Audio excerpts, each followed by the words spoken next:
आज टिके इच्छा है बेबीकॉर्न चिल्ली खाइबा से सागे सागे जाइए देखिली फ्रिज रे बेबीकॉर्न अच्छे कि ना देखला बेलू बेबीकॉर्न गोटे पैकेट थुआई सागे सागे बाहरी पड़ली ये बेबीकॉर्न बनवाई आसता देखा यही रेसिपी के मुझे किपर बनाऊँगी। नमस्कार मु शिखा संपूर्ण को आपण मानक बहुत बहुत स्वागत। एठी मु बेबीकॉर्न और कैप्सिकम येलो रेड ग्रीन सबू नहीं जाइए। एबे बेबीकॉर्न को एमती शेप रे काटिदबा जमती मु काटुची आपण मानकु देखिदेली केमती मु काटिली। एबे कैप्सिकम भी सेमती लंबा लंबा बड़ बड़ करके काटिदबा बेसी छोट करबानी। देखंतु मु एमती काटि दउची आपण मानकु जो शेप पसंद आपण से शेप रे भी काटि परिबे सेमिति किछि नै। देखंतु सबू कैप्सिकम और बेबीकॉर्न मु काटि सरला परे पियाज को भी बड़ बड़ कर काटी देइछि। एबे गैस रे गोटे कड़ाई बसैकी कड़ाई रे पानी दे दबा पानी टिके गरम होला परे बेबीकॉर्न को दउछि आ तादरे स्वाद अनुसार लूण पकई दउछि। हमर बेबीकॉर्न टा जेमती जल्दी सिझि जिवो आ जेतेबेले बनेइबा सेतेबेले खाइया पे अलणा लागिबोनी। एटी देखंतु बेबीकॉर्न आ लूण देई साला परे मु ताको हल्का गोळी दउछि। एटी हमर फुटी गलानी बेसी सिझिबा दरकार नै।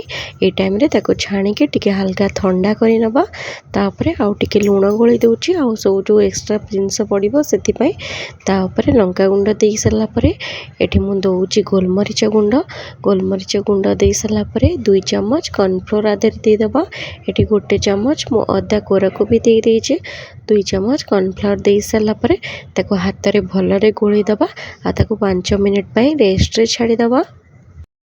एपटे गोटे कड़ाई बसई कड़ाई रे तेल दबा तेल गरम होला पर ये देखंतु मु बेबीकॉर्न सब दे दूची ताको देकी छाणी दबा। एठी जेतेबेले भी छाणीबे बेबीकॉर्न को गैस फ्लेम को मीडियम रखी छाणी देबे।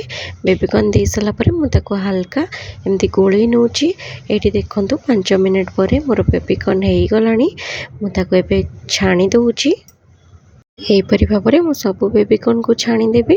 आ गोटे कड़ाई बसई कड़ाई रे अल्प तेल देकी काटिकी रखिथिबा कंचा लंका और रसुण को देकी ताको हल्का टिके गोळेई नेली। ता ऊपर कैप्सिकम को काटिकी रखिछि ताको पकेकी ताको हल्का भाजी नबा। कैप्सिकम रे अल्प टिके लूण दे देबे जेमती सेटा अलणा न लागिबो।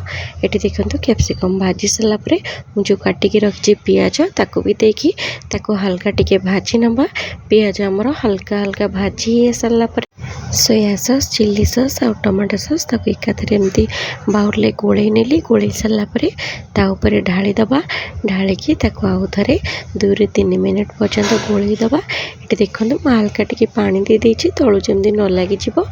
एटी पानी दे सरला परे मु गोटे चम्मच नेइथिली कॉर्नफ्लोर ताको गोळेईकी तादरे ढाली दबा। ताको गोटे मिनिट गोळेई सरला परे छाणीकी रखिथिबा बेबीकॉर्न को एथरे पकेईकी ताको 2 ରୁ 3 मिनिट पर्यंत गैस फ्लेम को लो रखिकी एमती गोळेई पार। एठी हमर रेडी आसलानी। एबे मु गोटे चम्मच गोलमरिच गुंड आ ऊपर पकेईकी आको आउ थरे गोळेई देबी। एठी हमर रेडी हे गला बेबीकॉर्न चिली। आपण माने घरे जाइंकी एपरि भाव में बनातु देखिए यार टेस्ट किपर लगुच मते कमेंट रे जणैबे। जदि मो वीडियोटी पसंद आसे तेबे मो चैनल को लाइक करिवे शेयर करिवे सब्सक्राइब करिवे और जदि फेसबुक पेज देखुछन्ते मो पेज को फॉलो करने को जमा भी भूलिबेनी। रहुछि नमस्कार जय जगन्नाथ।